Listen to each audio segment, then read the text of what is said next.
வணக்கம். நான் பெய்லஸ் கான்லி.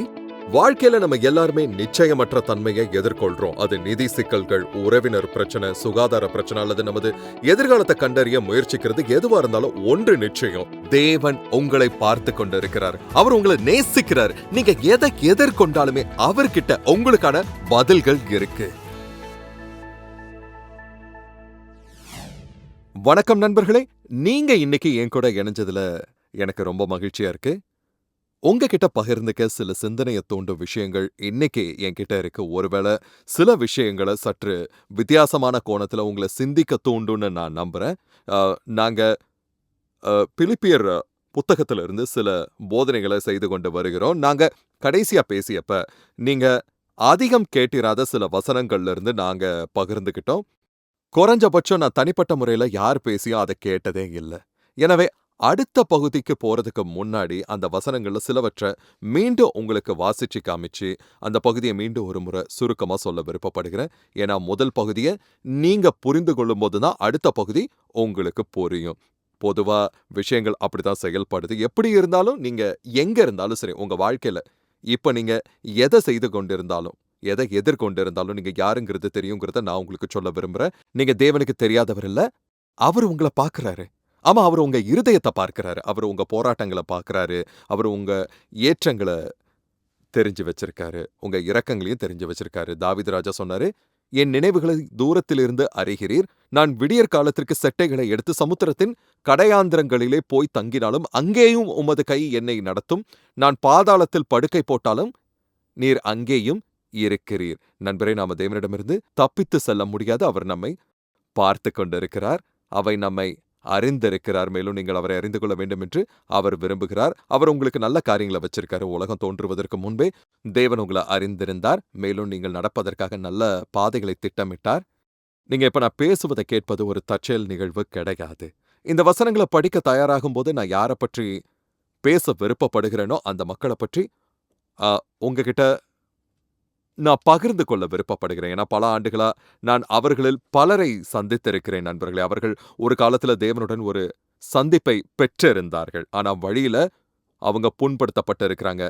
யாரோ அவர்களை தவறா நடத்தி இருக்கிறாங்க. யாரோ அவங்களுக்கு தீங்கு செய்திருக்கிறாங்க. அல்லது விஷயங்கள் அவர்கள் நினைத்தபடி நடக்கவில்லை நண்பர்களே. அதனால அவர்கள் தேவன் மீது கோபம் அடைந்தார்கள். நீதிமொழிகள் புத்தகம் சொல்லுது, ஒரு மனிதன் தன் சொந்த பாதையை தெரிந்து கொள்கிறான், பின்னர் அவன் தேவன் மீது தன் முஷ்டியை உயர்த்தி அவரை குற்றம் சாட்டுகிறான். அது அடிக்கடி நடக்கிறது. நான் சொல்றதை நீங்க கேட்கணும். அப்போஸ்தலனாகிய பவுல் பிலிப்பியருக்கு எழுதும்போது புதிய கிங் ஜேம்ஸின் படி 1 அதிகாரத்தின் 9 முதல் 11 வசனங்கள், உங்கள் அன்பானது அறிவிலும் எல்லா உணர்விலும் இன்னும் அதிகமாய் பெருகவும் நீங்கள் கிறிஸ்துவின் நாளுக்கென்று துப்புரவானவர்களும் இடரலற்றவருமாய் இருக்கவும் வேண்டுதல் செய்கிறேன். அவர்களுடைய அன்பு மென்மேலும் பெருக வேண்டும் என்று நான் ஜெபிக்கிறேன். தேவனுடைய அன்பு பரிசுத்த ஆவியானவரால் நம் இருதயங்களில் ஊற்றப்பட்டு இருக்கிறது. நாம் நம் அன்பை வெளிப்படுத்துவதில் பெருக வேண்டும் என்று தேவன் விரும்புகிறார். அவர் சொன்னார், ஆனால் அது அறிவிலும் பகுத்தறிவிலும் பெருக வேண்டும். மற்றொரு மொழிபெயர்ப்பு, தேவனுடைய வார்த்தையின் துல்லியமான அறிவின் மற்றும் பகுத்தறிவின் வழிகாட்டும் வரம்புகளுக்குள் அப்படின்னு நமக்கு சொல்லுது. அறிவு தேவனுடைய வார்த்தையிலிருந்து வருது, பகுத்தறிவு பரிசுத்த ஆவியானவரிடமிருந்து வருது. மேலும் தேவனுடைய அன்பு நம் இருதயங்களில் ஊற்றப்பட்டு இருக்கிறது. அது கொடுப்பதன் மூலம் வெளிப்படுத்தப்படுது. அது மன்னிப்பதன் மூலமும், மக்களுடன் கிருபையை பகிர்ந்து கொள்வதன் மூலமும், அவர்களுக்கு இரக்கம் காட்டுவதன் மூலமும் வெளிப்படுத்தப்படுது. ஆனால் நாம் வரம்புகளும் எல்லைகளும் இல்லாமல் நேசிக்க வேண்டும் என்று இதற்கு அர்த்தம் கிடையாது. எல்லா சூழ்நிலைகளும், எல்லா மக்களிடமும், எல்லா வழிகளும் அன்பு வெளிப்படுத்தப்பட வேண்டும் என்று இதற்கு அர்த்தம் இல்ல. அவர் சொன்னார், தேவனுடைய வார்த்தை என்ன சொல்கிறது மற்றும் பரிசுத்த ஆவியானவர் உங்களுக்கு என்ன சொல்கிறார் என்பதான அறிவின் மற்றும் பகுத்தறிவின் வழிகாட்டும் வரம்புகளுக்குள் உங்கள் அன்பு பெருக வேண்டும் என்று நான் ஜெபிக்கிறேன். ஒரு நதி ஒரு ஆசீர்வாதம். அதுல மீன்கள் இருக்கும், அதுல உயிர் இருக்கு, மக்கள் குடிக்கக்கூடிய தண்ணீர் இருக்கு. அந்த தண்ணீர் கரையில வளரும் தாவரங்களுக்கு உணவளிக்குது. அது பசுமையை கொடுக்குது, பசுமையா இருக்குது, அது அற்புதமானது. ஆனா நதி தன் கரைகளை மீறி பாய்ந்தால், அதாவது வெள்ளம் ஏற்பட்டால், அது பேரழிவையும் தீங்கையும் கொண்டு வரக்கூடும் நண்பர்களே. அன்பு பல மொழிகள்ல ஒரு ஆசீர்வாதம். அது நம் மூலம் வெளிப்படுத்தப்படும் போது, சரியா? ஆனா அதற்கு எல்லைகள் இல்லைன்னா அது ஒரு வெள்ளம் போல சேதத்தை ஏற்படுத்தும். எனக்கு தெரிந்த ஒரு பெண்ணை பற்றி நான் யோசித்துக் கொண்டிருந்தேன். அவ என்கிட்ட வந்தா, அவ தேவன் மீது கோபமா இருந்தான்னு சொன்னா. அவ அதிக கோபமா இருந்தா, அவ சபைக்கு வருவதை நிறுத்தினா. தேவன் ஏன் இப்படி நடக்க அனுமதித்தாருன்னு எனக்கு புரியலன்னு அவ சொன்னா. அவளுடைய கதையை அவ என்கிட்ட பகிர்ந்துகிட்டா. அவளுக்கு ஒரு வளர்ந்த மகன் இருக்கிறான். அவனுக்கு ஒரு 35 வயது போல இருக்கும். அவன் வேலை செய்ய மறுக்கிறான். சட்டவிரோத போதைப் பொருட்கள பயன்படுத்துறான். அவளுக்கு குறைந்த ஓய்வூதியம் தான் கிடைச்சுக்கிட்டு இருக்கு. அவளால வாடகை குடுக்கவும், உணவு வாங்கவும், அ மத்த பில்கள கவனித்துக் கொள்ளவும் முடியல. இப்ப அவளுக்கு 30கள்ல ஒரு மகன் இருக்கிறான். அதாவது 30 வயதாகிற ஒரு மகன் இருக்கான். அவன் வேலை செய்ய மறுத்து போதைப் பொருட்களுக்கு அடிமையாகிறான். அவ சொன்னா, அவன் எப்பவும் என்கிட்ட பணம் கேட்பான். நான் அவன நேசிக்கிறதால நான் அத அவனுக்கு குடுக்குறேன். நான் இல்லன்னு சொல்ல மாட்டேன். அவன் என் பையன். ஆனா அவன் வாடகை கட்டுறதுக்கு உதவுறதில்ல. இப்போ கரண்ட் பில்லும் ரெட்டிப்பா உயர்ந்துருச்சு. என்னுடைய தண்ணீர் கட்டணம் ரெட்டிப்பா உயர்ந்துருச்சு. உணவு கட்டணம் ரெட்டிப்பா உயர்ந்துருச்சு. நான் அவனுடைய உணவுக்கு பணம் செலுத்துறேன். அவன் எப்பவும் என்கிட்ட தான் பணம் கேட்டுக்கிட்டு இருக்கான். அந்த பணத்துல ஒரு பகுதிய அவன் போதைப் பொருட்களுக்கு பயன்படுத்துறாங்கிறது எனக்கு தெரியும். அவன் விருந்துகளுக்கு பார்ட்டிக்கு போறான். தேவன் ஏன் எனக்கு இது நடக்க அனுமதிக்கிறார்? நான் மிகவும் மன அழுத்தத்துல இருக்கிறேன். என் கடமைகள என்னால நிறைவேத்த முடியல. அது மன அழுத்தத்த தருது. தேவன் ஏன் இத நடக்க அனுமதிக்கிறாரு? ஏன் என் வாழ்க்கையில இப்படி நடக்குதுன்னு அவ என்கிட்ட அழுதா. நான் அவகிட்ட கேளுங்க, தேவன் இத நடக்க அனுமதிக்கல. நீங்க தான் இத நடக்க அனுமதிக்கிறீங்க. அவரு உங்க மகன்னு எனக்கு தெரியும். அம்மாக்கள், அப்பாக்களே ஒருபோதும் ஒரு அம்மாவாகவோ அல்லது அப்பாவாகவோ இருக்கிறத நிறுத்த மாட்டோங்கிறது தெரியும். நம் குழந்தைகள் வளர்ந்தாலும் நம் இதயங்கள் எப்போதும் அவங்க கிட்ட தான் இருக்கும். ஆனா வேதத்திலிருந்து அறிவு மற்றும் பகுத்தறிவின் வழிகாட்டு வரம்புகள்ல ஒன்று இங்க அறிவின் வழிகாட்டும் வரம்பு. வேதம் சொல்லுது யாராவது வேலை செய்யாவிட்டால், யாராவது வேலை செய்ய மறுத்தால் அவர்கள் சாப்பிடவும் கூடாது. நான் அவளிடம் சொன்னேன். நான் அவளிடம் வேத வசனத்த பகிர்ந்துக்கிட்டேன். நான் சொன்னேன் பாருங்க, உங்க மகனுக்கு வேலை கிடைக்கலன்னா நீங்க அவர வெளியேற்றணும். அவ சொன்னா, "என்னால அத செய்ய முடியாது." நான் சொன்னேன், "சரி, உங்க நிலைமைக்கு தேவன குறை சொல்லாதீங்க. நாம தொடர்ந்து இந்த சூழல்ல இருந்து, அந்த சூழல்ல இருந்தும் புறம்பாக பேசலாம். இது போன்றவர்கள நீங்க அறிந்திருக்கலாம். அவர்கள் ஒருவர நம்பி இருக்கிறாங்க. அது உண்மையிலே அவர்களின் பங்கில் அன்பின் வெளிப்பாடாக இருக்கிறது. அவர்கள் வெளிப்படுத்திய அன்பின் காரணமா அவர்கள் காயப்பட்டு துரோகம் செய்யப்பட்டிருக்கிறாங்க. சில சமயங்கள்ல அவர்கள் அதை தேவன் மீது சுமத்துகிறார்கள். அவர்கள் கசப்புடன் நடந்து கொண்டிருக்கிறார்கள். அவங்க தேவன் மீது கோபப்படுகிறார்கள். அது அவர்கள கீழ இழுக்குது. சரி, நாம அன்ப வெளிப்படுத்தணும்னு பவுல் சொல்றாரு நண்பர்களே கவனிங்க. அன்ப நாம வெளிப்படுத்தணும். சரியா? ஆனா அது அறிவு, தேவனுடைய வார்த்தைய பற்றிய அறிவு மற்றும் பகுத்தறிவு ஆகியவற்றின் வழிகாட்டும் வரம்புகளுக்குள்ள இருந்தாகணும். சரியா? சில நேரங்கள்ல பரிசுத்த ஆவியானவர் உங்க இதயம் சரியாக இருந்தது நல்லது. ஆனா இது நீங்க செய்ய வேண்டிய ஒன்றல்ல என்று சொல்வார். தாவீது கர்த்தருக்கு ஒரு ஆலயத்த கட்ட விரும்பினான். தீர்க்கதரிசி அவனிடம், "தாவீதே, இது உன் இருதயத்தில் இருப்பது நல்லது. இது ஒரு உன்னதமான விஷயம். இருப்பினும் நீ அதை செய்ய மாட்டாய். உன் மகன் சாலமோன் தான் ஆலயத்தை கட்டப்போகிறவன்" என்றார். எனவே சில சமயங்கள்ல நல்ல விஷயங்கள் நம்ம இருதயத்திற்குள் வருகின்றன. நாம மக்களுக்கு உதவ விருப்பப்படுறோம். இந்த அன்பை நம்ம இரக்கத்துடனோ தாராள மனப்பான்மையோடையும் வெளிப்படுத்த விருப்பப்படுகிறோம். நாம அப்படி செய்யணும். ஆனா சில சமயங்கள்ல பரிசுத்த ஆவியானவர் இல்ல, நீங்க எங்க முழு படத்தையும் பார்க்கல. இந்த சூழ்நிலைய பற்றி உங்களுக்கு தெரியாத விஷயங்கள் இருக்குன்னு சொல்லலாம். அதனால தான் முன்னோக்கி செல்றதுல உங்களுக்கு அந்த உள்ளார்ந்த தயக்கம் இருக்கு நண்பர்களே. நீங்க அத கேட்க கற்றுக்கொள்ளணும். நானும் அத கேட்க கற்றுக்கொள்ள வேண்டியது இருக்கு. சிக்கல்ல மாட்டிக்கொள்ளாமல் இருக்க தேவனுடைய புத்தகத்துடன் நமக்கு ஒரு அன்பான உறவு இருக்கணும். அவர் சொன்னாரு, தேவனுடைய அன்பு மேலும் மேலும் பெருகும். நீங்கள் அங்கீகரிக்கலாம். அதாவது சிறந்த விஷயங்கள சோதிப்பது.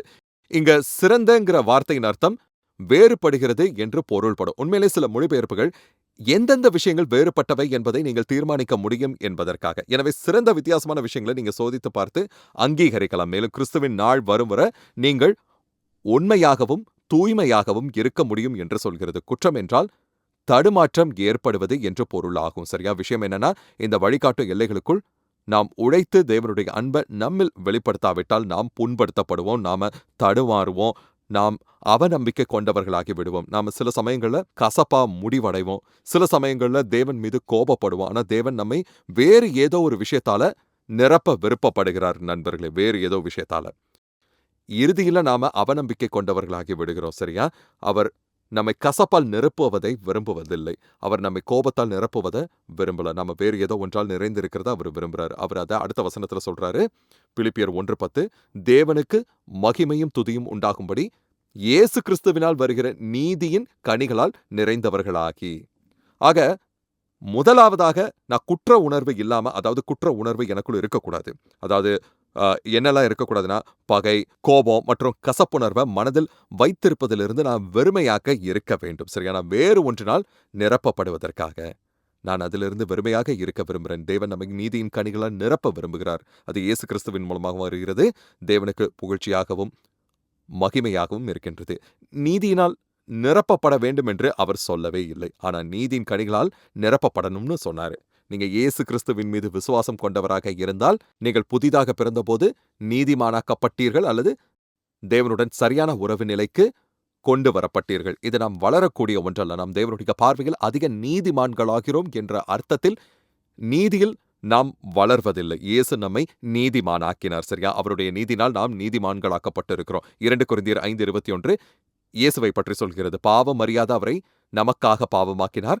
நாம் அவருக்குள் தேவனுடைய நீதியாகும்படிக்கு அப்படி செய்தார். உண்மையில் நான் உங்களுக்கு மற்றொரு வசனத்தை படித்து காட்டுறது. ரோமர் 5:17 அல்லாமலும் ஒருவனுடைய மீறுதலினாலே அந்த ஒருவன் மூலமாய் மரணம் ஆண்டு கொண்டிருக்க. அது ஆதாம குறித்து பேசுது. அவன் மூலமா மனித குலத்தின் மீது ஆவிக்குரிய மரணம் வந்தது. தொடர்ந்து வரும் வார்த்தைகள் எனக்கு பிடிச்சிருக்கு. கிருபையின் பரிபூரணத்தையும் நீதியாகிய ஈவின் பரிபூரணத்தையும் பெறுகிறவர்கள் இயேசு கிறிஸ்து என்னும் ஒருவராலே ஜீவனை அடைந்து ஆழ்வார்கள் என்பது அதிக நிச்சயமாமே. நண்பரை, நீதி அல்லது தேவனுடன் சரியான உறவு நிலை என்பது நாம் பெற்றுக்கொள்ளும் ஒரு ஈவு ஆகும். அது நாம் சம்பாதிக்கும் ஒன்றல்ல, அது நாம் வளர்க்கக்கூடிய ஒன்றல்ல. எனவே அவர் நீதியினால் நிரப்பப்படுங்கள் என்று சொல்லவில்லை. நீங்கள் கிறிஸ்துவை ஏற்றுக்கொண்ட அந்த கணமே நீங்கள் தேவனுக்கு முன்பாக என்றென்றைக்கும் இருக்க போகிற அளவுக்கு நீதிமானாக்கப்பட்டீர்கள். இயேசுவின் இரத்தத்தினால் நீங்கள் சுத்தமாக்கப்பட்டு இருக்கிறீர்கள். குற்ற உணர்வு இல்லாமல், தாழ்வு மனப்பான்மை இல்லாமல் நீங்க தேவனுடைய சமூகத்திற்குள் வர முடியும். நிச்சயமா நாம தாழ்மையுடன் வருகிறோம். அவர் நம்முடைய பிதா என்பதை எப்போதும் நாம் அறிந்திருக்கிறோம். ஆனால் அவர் பிரபஞ்சத்தின் சிருஷ்டிகரும் கூட. அவர் சர்வ வல்லமையுள்ள தேவன். எனவே நாம சரியான இருதயத்துடன் தாழ்மையுடன் வருகிறோம். ஆனா நான் இயேசுவை ஏற்றுக்கொண்ட போது செய்யப்பட்டதை விட நான் நீதிமானாக்கப்பட தேவனுடன் நான் ஒருபோதும் வேறு எதுவும் அதிகமாக செய்ய முடியாது. ஏன்னா பரிசுத்த ஆவியானவர் எனக்குள் வந்தார். நான் மறுபடியும் பிறந்த என் ஆவி தேவனுடன் சரியான உறவு நிலைக்கு கொண்டு வரப்பட்டது. ஆனா நாம நீதியின் கனிகளால நிரப்பப்படணும்னு அவரு சொன்னாரு. சரியா? நீதியின் கனிகளால். பாருங்க, நம் இருதயத்தில் இருக்கும் நீதி அது புதிதாக பிறந்த நமது சுபாவத்தின் ஒரு பகுதி. நம் மூலம் நமது வெளி வாழ்க்கையில் அது வெளிப்படுத்தப்பட்டால் மட்டுமே அது கனி கொடுக்கும். நண்பர்களே, அது தேவனுடனான நமது சரியான உறவின் விளைவாக வரும் பலன்கள் ஆகும். இந்த புதிய உள்ளான சுபாவத்தை நமது வாழ்க்கை முறை மூலம் வெளிப்படுத்த நாம் அனுமதிக்க வேண்டும். அது தேவனுக்கு புகழையும் மகிமையும் கொண்டு வருகிறது. 11ஆம் வசனத்துல நாம வாசிக்கிறது போல தாவீது ராஜா சங்கீதம் 40:10 இப்படி சொன்னார். உம்முடைய நீதியை நான் என் இருதயத்திற்குள் மறைத்து வைக்கவில்லை. கவனிங்க, உம்முடைய நீதியை நான் என் இருதயத்திற்குள் மறைத்து வைக்கவில்லை. இல்ல, அது வெளிப்படையா வெளிப்படுத்தப்பட வேண்டும். நீங்க தேவனுடன் நீதிமானாக்கப்பட்டிருந்தால் உங்கள் வாழ்க்கையில நீங்க சில கனிகளை கொடுக்கணும். நான் தேவனுடன் நீதிமானாக்கப்பட்டிருந்தால் என் வாழ்க்கையில நான் சில கனிகளை கொடுக்கணும். அதன் விளைவாக தேவன் மகிமைப்படுத்தப்படுகிறார், அவர் துதிக்கப்படுகிறார். இந்த வசனத்துல மெசேஜ் பைபிள் மொழிபெயர்ப்பு எனக்கு பிடிச்சிருக்கு. அது எப்படி சொல்லுது? நாம் நீதியின் கனிகளால் நிறைந்திருக்கும் போது அது அனைவரையும் இயேசு கிறிஸ்துவை நோக்கி ஈர்க்கக்கூடியதாக இருக்கிறது. அனைவரையும் தேவனுடைய மகிமையிலும் துதியிலும் ஈடுபடுத்துகிறது. நமது வாழ்க்கை நீதியின் கனிகளால் நிறைந்திருக்கும் போது அது இயேசு கிறிஸ்துவை நோக்கி அனைவரையும் ஈர்க்கக்கூடியதாக இருக்கிறது. பாருங்க, கசப்பு நிறைந்த மனக்கசப்புள்ள ஒரு கிறிஸ்துவர் மக்களை தேவனிடமிருந்து பிரித்து விடுகிறார். அதே சமயம் மகிழ்ச்சியான கனி நிறைந்த ஒரு கிறிஸ்துவர் மக்களை தேவனிடம் சேர்க்கிறார். ஒரு அழகான ஆரோக்கியமான மரத்தை கொஞ்சம் கற்பனை பண்ணி பாருங்களேன். அது கனிகளால் நிரம்பி போயிருக்கு. அதன் கிளைகள் வளைந்து தொங்குது. அதுல சுவையான பழுத்த கனிகள் இருந்து கொண்டு இருக்கு. அது வண்ணமயமாக இருக்கிறது நண்பர்களை பார்ப்பதற்கு. அதுல ஒரு பழமும் இல்லாத காய்ந்து போன முச்செடியுடன் ஒப்பிடும்போது அதன் வாசனைய நீங்க காற்றிலேயே உணர முடியும். சரி, அதுதான் நமது வாழ்க்கையின் நிலை. நீங்க ஒரு கசப்பான கிறிஸ்தவராக இருந்தீங்கன்னா நீங்க தேவன் மீது கோபமாக இருக்கிறீங்க. நீங்க ஒருவரை நேசித்து ஏமாற்றப்பட்டதாலோ அல்லது ஒருவருக்கு உதவி செய்து அதனால பாதிக்கப்பட்டதாலோ மனக்கசப்போட இருக்கிறீங்க. அதனால நீங்க மனக்கசப்பை ஏற்றுக்கொண்டு இருக்கிறீங்க. சரியா? மனக்கசப்பை நீங்க ஏற்றுக்கொண்டு இருக்கிறீங்க. அது மக்களை விலக்கி விடுது. அது மக்களை தேவனுடைய ராஜ்யத்திற்கு ஈர்க்கிறதே கிடையாது. ஆனா மறுபுறம் நீங்க நீதியின் கனிகளால் நிறைந்திருக்கும் போது அது மிகவும் ஈர்க்கக்கூடியதாக இருக்கிறது. ஆமா நண்பர்களே, உண்மையிலே அது தெய்வீகமாக ஈர்க்கக்கூடியது. நீதியின் பலன்கள் அப்படின்னா என்ன? சரி, நான் உங்களுக்கு சில வசனங்களை வாசிச்சு காட்டுறேன். மேலும் சில வசனங்களை குறிப்பிட போகிறேன். ஏசாயா 32:17 அது சொல்லுது, நீதியின் கிரியையை சமாதானமும் நீதியின் பலன் என்றும் உள்ள அமெரிக்கையும் சுகமுமாம் என்று சொல்கிறது. ஆக நீதியின் செயலும் அதன் விளைவும், நீதி எதை விளைவிக்கின்றது என்பதும் மீண்டும் நாம் இயேசு கிறிஸ்துவ நம்முடைய இரட்சகராக ஏற்றுக்கொள்ளும் போது நீதி வருகிறது. நான் நீதியின் ஈவை பெற்றுக்கொள்கிறேன். ஆமா நண்பர்களே, ஏசாயா சொல்கிறபடி அந்த பலன் சமாதானம், அமைதி அல்லது நிம்மதி மற்றும் என்றென்றைக்குமான உறுதிப்பாடு ஆகும். கலாத்தியர் 5ல குறிப்பிடப்பட்டுள்ள ஆவியின் கனிகள் எல்லாமே நீதியின் கனிகளாக கருதப்படலாம்.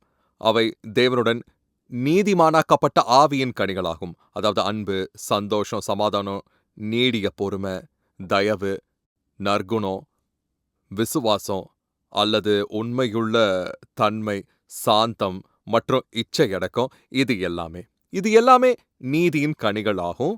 தேவனுடன் நீதிமானாக்கப்பட்ட ஒரு வாழ்க்கையிலிருந்து வெளியே வர வேண்டிய காரியங்கள் இவைதான். யாக்கோபு 3:10-18 நீதியின் கனிகள் குறிப்பிடப்பட்டுள்ளன. அதில் மற்றவர்களுடன் சமாதானமாக நடப்பது, அணுகக்கூடியவராகவும் சாந்தமுள்ளவராகவும் இருப்பது, பொறாமைக்கு பதிலாக அல்லது சண்டை போடுவதற்கு மாறாக சமாதானம் செய்பவராக இருப்பது நீதியின் கனிகள் என்று சொல்லப்பட்டு உள்ளது. 2 கொரிந்தியர் 9:8-9 படி ஏழைகளுக்கு ஊழியம் செய்வதும் மக்களுக்கு உதவுவதும் நீதியின் கனியாகும். ஆமா நண்பர்களே, ரோமர் 6:22 பரிசுத்தமானது நீதியின் கனி என்று எழுதப்பட்டு இருக்கிறது. அது பரிசுத்தமான வாழ்க்கை வாழ்வது, தேவனுக்காக பிரித்தெடுத்து வைக்கப்படுவது பற்றி நம்மிடம் பேசுகிறது. அதாவது ஆத்துமாக்களை ஆதாயப்படுத்துவது, மக்களை கிறிஸ்துவிடம் வழி நடத்துவது கூட நீதியின் கனியாக கருதப்படும் என்று நான் நினைக்கிறேன். ஏன்னா 2 கொரிந்தியர் 5ல நாம தேவனுடன் நீதிமானாக்கப்பட்டதை பற்றி பேசும்போது, நாம் அவருக்குள் நீதிமான்களாகும்படி இயேசு கிறிஸ்து நமக்காக பாவமாக்கப்பட்டார் என்று சொல்லப்பட்டுள்ளது. அதே வசன பகுதியில் பாருங்க, நாம் கிறிஸ்துவுக்காக ஸ்தானாதிபதிகளாய் இருக்கிறோம். கிறிஸ்து செய்த கிரியையின் நிமித்தம் தேவனுடன் ஒப்புரவாகும்படி உங்களுக்காக வேண்டிக் கொள்கிறோம் என்று எழுதப்பட்டிருக்கிறது.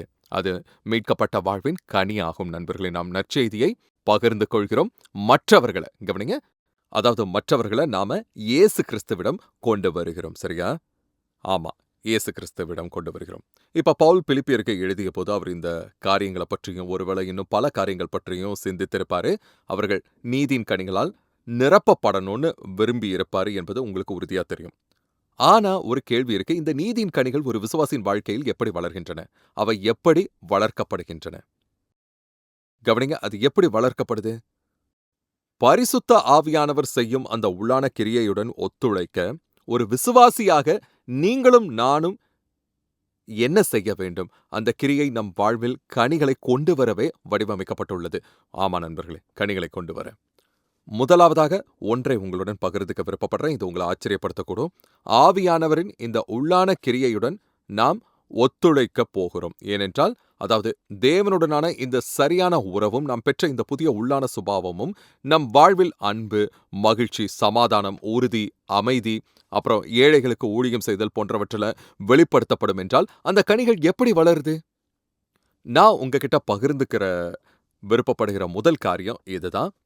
அது தேவன் நம்மை சரி செய்வதற்கு நாம் திறந்த மனதுடன் இருப்பது மூலமாகவே அது நிகழ்கிறது. இதை நீங்க எதிர்பார்த்திருக்கவே மாட்டீங்கன்னு கண்டிப்பா என்னால சொல்ல முடியும் நண்பர்களே. தேவன் தம்முடைய ஆவியின் மூலமாகவோ, மற்றவர்கள் மூலமாகவோ அல்லது தம்முடைய வார்த்தையின் மூலமாகவோ நம்மிடம் நேரடியாக பேசும்போது அவருடைய திருத்தத்திற்கு திறந்த மனதுடன் இருப்பது, அவருடைய வார்த்தை நம் வாழ்வில் இறுதி அதிகாரமாக மாற வேண்டும். நண்பரே, தேவனுடைய வார்த்தையை விட நீங்க உயர்வாக கருதும் எந்த ஒரு காரியமும், தேவனுடைய வார்த்தையை விட நீங்க உயர்வாக கருதும் எந்த அதிகாரமும் ஒரு விக்கிரகம் தான். அது தகர்க்கப்படணும். அது உங்க அரசியல் சித்தாந்தமா இருந்தாலும் சரி, அதை நீங்க தேவனுடைய வார்த்தையை விட உயர்வாக கருதினால் உங்க அரசியல் சித்தாந்தம் ஒரு விக்கிரகம் ஆகிவிட்டது. சரியா? நம்ம வாழ்க்கையில மனசாட்சியோட வாழ்றது தொடர்பான எல்லா விஷயங்கள்லயும் தேவனுடைய வார்த்தையே இறுதி அதிகாரமா இருக்க வேண்டும். நண்பர்களே, தேவன் பிரசங்கத்தின் மூலமா, மற்றவர்களுடன் தொடர்பின் மூலமாகவும் தம்முடைய வார்த்தையை நமக்கு கொண்டு வந்து நம்மை சரி செய்வார். அவருடைய ஆவியானவர் நம்முடைய இருதயங்கள்ல பேசுவார். உண்மையிலேயே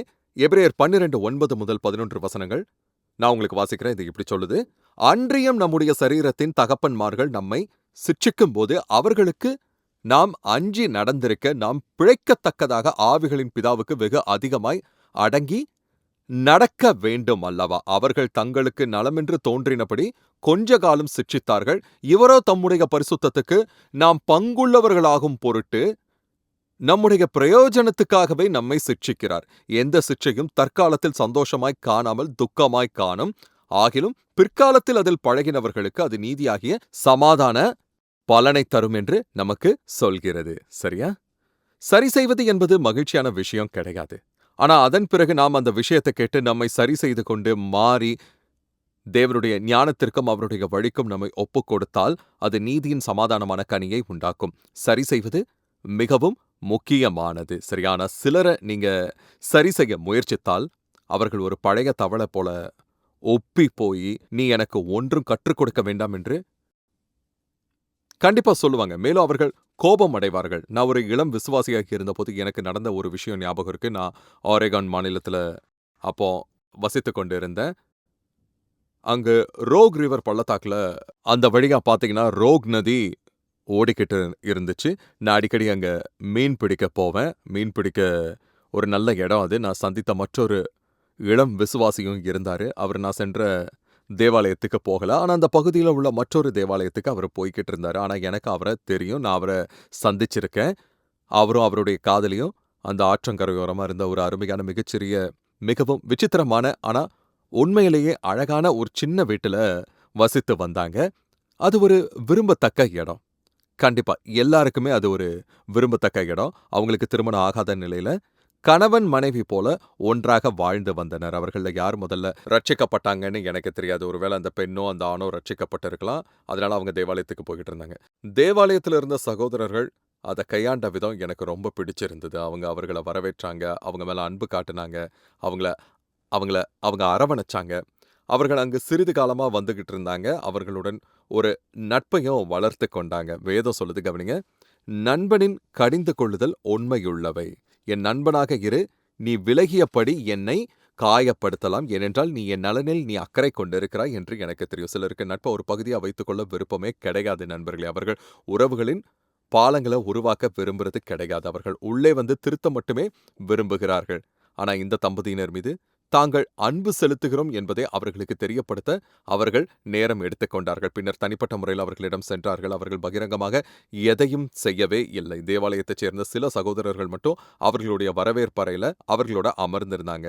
அவங்க சொன்னாங்க, பாருங்க, நீங்கள் கிறிஸ்துவை சந்தித்திருக்கிறீர்கள் என்பது எங்களுக்கு தெரியும். நீங்கள் திருச்சபைக்கு வருவதில் நாங்கள் மிகவும் மகிழ்ச்சி அடைகிறோம். ஆனால் கேளுங்கள், தேவனுடைய வார்த்தை இப்படிதான் சொல்லுது. திருமணத்திற்கு புறம்பான பாலியல் உறவை பற்றி பேசும் வேத வசனங்களை பற்றியும் திருமணத்தின் புனிதத்தை பற்றியும் அவர்கள் பேசினார்கள். அவர்கள் தேவனுடைய வார்த்தையை ஆதாரமாக கொண்டு அதை அன்புடன் செய்தார்கள். அவர்கள் நீங்கள் தேவனுடைய வழியில் நடக்க விரும்பினால் நீங்கள் திருமணம் செய்து கொள்ள வேண்டும் அல்லது பிரிந்து செல்ல வேண்டும் என்று சொன்னார்கள். அந்த பெண்ணுக்கு திருமணம் செய்து கொள்ள விருப்பம் இருந்ததுன்னு எனக்கு ஞாபகம் இருக்கு. ஆனா அந்த ஆணோ ஆரம்பத்துல கோபம் அடைந்தான். அவர்கள் தன்னுடைய வீட்டிற்கு வந்து தன்னிடம் எப்படி அப்படி பேசலாம் என்று அவன் கோபப்பட்டான். எப்படியோ அவர்கள் தங்கள் வழியில் போனார்கள். அது ஒரு கடினமான தருணமா இருந்தது. ஆனா அந்த மனிதன் மீண்டும் திருச்சபைக்கு வந்தான். இவற்றில சில விஷயங்கள் நடந்தபோது நான் அங்க இருந்தேன். அவங்க மறுபடியும் தேவாலயத்துக்கு வர ஆரம்பிச்சாங்க. அப்புறம் நாங்க கலந்துகிட்ட மற்றொரு கூட்டத்துல அவனும் அவனுடைய காதலியும் அங்க இருந்தாங்க. அவன் பேசுறத நான் கேட்டது எனக்கு ஞாபகம் இருக்கு. அவன் முதல்ல கோவமா இருந்தான். ஆனா அவன் சொன்னான், அவங்க சொல்றது சரிதான். வேதாகமம் அப்படித்தான் சொல்லுது. நாங்க திருமணம் செய்து கொள்ள போகிறோம். நான் அவள மணந்து கொள்ள போகிறேன். நாங்க ஒன்றாக வாழப் போறதில்ல. திருமணமாகும் வரை நாங்கள் பாலியல் தொடர்பை தவிர்க்கப் போகிறோம். நாங்கள் தேவன் விரும்பியபடி காரியங்களை செய்யப் போகிறோம் என்றான். அவர்கள் தேவனுடைய திருத்தத்திற்கு தங்கள ஒப்புக் கொடுத்தார்கள். ஆமா நண்பர்களே. நீங்க தேவனுடைய திருத்தத்திற்கு உங்கள தாழ்த்தும்போது, அது உங்க வாழ்க்கையில நீதியின் சமாதானமான கனிகள உங்களுக்கு தருது. அது உங்க வாழ்க்கையில தரும். அது பலவிதமான காரியங்களாக இருக்கலாம். ஒரு முறை ஒரு மனிதன் பேசுறத கேட்டது எனக்கு ஞாபகம் இருக்கு. அவரும் அவருடைய நண்பர்களும் ஒரு சகோதரனிடம் பேச போயிருந்தாங்க. அவன் அவனுடைய மனைவிய மிகவும் கடுமையாக நடத்தினான். அவர் தேவாலயத்தில இருந்த ஒரு சகோதரர். இந்த நபர்கள் ஒன்றாக படகோட்டுவார்கள்னு நான் நினைக்கிறேன். அதுதான் அவர்களுடைய வழக்கமா இருந்தது. அவங்க தண்ணீரில் பயணம் செய்ய விருப்பப்படுவாங்க. அவங்க கிட்ட சிறிய பாய்மர படகுகள் இருந்துச்சு. அவங்க படகோட்டுறதுல ஆர்வம் கொண்டிருந்தாங்க. மேலும் அவர்கள் படகு சங்கத்திற்கோ அல்லது அது போன்ற இடத்திற்கோ போவாங்க. அது அவர்களுடைய வழக்கம். எனவே அந்த தம்பதிகள் அனைவரும் ஒன்றாக இரவு உணவு சாப்பிட்ட பிறகு அந்த மனிதனை தனியா அழைத்துச் சென்றார்கள். அவர்கள், சகோதரரே, உங்ககிட்ட பேச விரும்புறோம். மற்றவர்கள் முன்னிலையில நீங்க உங்க மனைவியிடம் பேசும் விதம் தவறானது. நீங்க அவங்க கிட்ட கடுமையா நடந்துக்கிறீங்க. அவங்கள புறக்கணிக்கிறீங்க. நீங்க அவங்கள ஒரு தாழ்ந்தவங்க போல நடத்துறீங்க. இது தேவனுடைய வழி இல்ல. நீங்க 2 பேரும் வாழ்வின் கிருபைக்காக பங்காளர்களாக இருக்கிறீர்கள். கணவன் தன் மனைவிகளை கிறிஸ்து சபையை நடத்துவது போல நடத்த வேண்டும் என்று வேதம் சொல்கிறது என்று அவர்கிட்ட சொன்னாங்க. எனவே திருமணத்துல உண்மையில் மனைவியை விட கணவனுக்கு பெரிய பங்கு இருக்குன்னு நினைக்கிறேன். ஏன்னா கிறிஸ்து பரிபூரணமானவர்.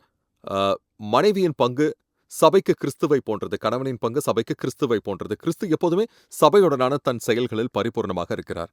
நாம் பரிபூரணமாக இருக்க வேண்டும் என்பதால் அல்ல, ஆனா நாம் நம்மால் முடிந்த சிறந்ததைச் செய்ய முயற்சி செய்ய வேண்டும் என்பதற்காக. இயேசு சபையின் எந்த ஒரு உறுப்பினருக்காகவும் எப்போதும் நேரம் ஒதுக்குகிறார். நாம் ஜெபிக்கும்போது அவர் எப்போதும் நம்முடன் இருக்கிறார். அவர் நமது கடந்த கால தவறுகளை நம் முகத்தின் முன்பாக தூக்கி போட மாட்டார். அவர் கோபமடைந்து நம்மிடம் பேசாமல் இருக்க மாட்டார்.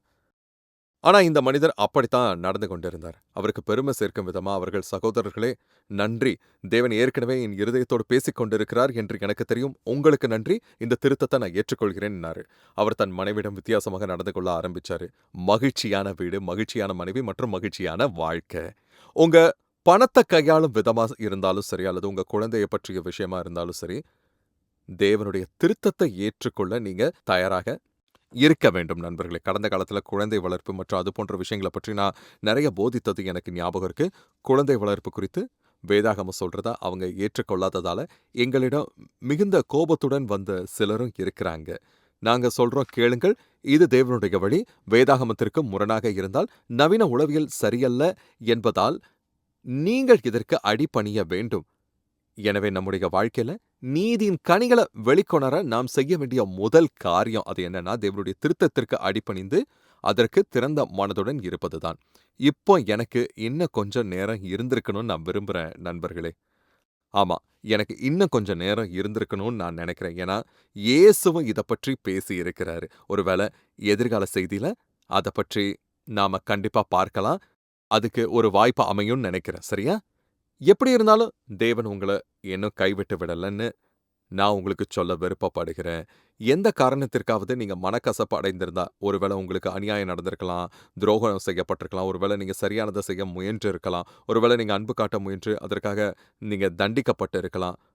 மனக்கசப்பு நீங்க அடையாதீங்க. அது உங்கள தடுமாற செய்ய விடாதீங்க. கசப்பையோ அல்லது அவநம்பிக்கையோ உங்க வாழ்க்கையில அனுமதிக்காதீங்க. சரியா? அது உங்க வாழ்க்கையில இருந்து அதிலிருந்து விடுபட உங்களுக்கு உதவும்படி தேவனிடம் நீங்க கேளுங்க நண்பர்களே. உங்களுக்கு தீங்கு செய்தவர்கள நீங்க மன்னிக்கணும். கிறிஸ்து உங்கள நேசித்த விதத்துல அவங்கள நீங்க நேசிக்கணும். இப்ப நம்பிக்கை என்பது சம்பாதிக்கப்பட வேண்டிய ஒன்றாகும். மன்னிப்பு என்பது நாம் கொடுக்கும் ஒரு பரிசாகும். மேலும் தேவனுடனான சரியான உறவின் கனிகள் உங்க வாழ்க்கையில வெளிப்பட தொடங்குவதற்கு முயற்சி செய்யுங்க. அதை நீங்க செய்யும் முதல் வழி தேவனுடைய திருத்தத்திற்கு உங்களை ஒப்பு கொடுப்பது ஆகும். இன்னைக்கு உங்ககிட்ட ஒன்ன சொல்லி முடிக்க விருப்பப்படுகிறேன். பரலோகத்துல இருக்கும் தேவன் இப்போது உங்களை பார்க்கிறாரு. நீங்க எனக்கு செவிசாய்க்க நேரம் எடுத்துக்கொண்டீங்கிறதையும் அவர் அறிவாரு. நீங்க எந்த மொழியில கேட்டுக்கிட்டு இருந்தாலும் இந்த நிகழ்ச்சி உண்மையிலே உலகம் முழுவதும் பல மொழிகள்ல ஒளிபரப்பப்படுது. தேவன் உங்களை தனிப்பட்ட முறையில பார்க்கிறாரு. உங்களை ஒரு தனி நபராக அவர் பார்க்கிறாரு. மேலும் அவர் உங்களை நேசிக்கிறாரு. நீங்க அவருக்கு மதிப்பு மிக்கவர். அதை ஒருபோதும் சந்தேகிக்காதீங்க. அவருடைய குமாரனாகிய இயேசு கிறிஸ்துவிடம் உங்க இதயத்தை திறங்க. அது உங்களுக்காக எல்லாவற்றையும் மாற்றிவிடும். தேவனுடைய மிகுந்த ஆசீர்வாதங்களும் அவருடைய சிறந்த நன்மைகளும் எப்போதும் உங்களுக்கே உரித்தாகட்டும். பேலேஸ் கான்லியின் பதில்கள் நிகழ்ச்சி ஒளிபரப்பாக உதவிய நண்பர்களுக்கும் பங்காளர்களுக்கும் நன்றி. மேலும் தகவல் மற்றும் உத்வேகத்திற்கு belesconley.com பார்வையிடவும்.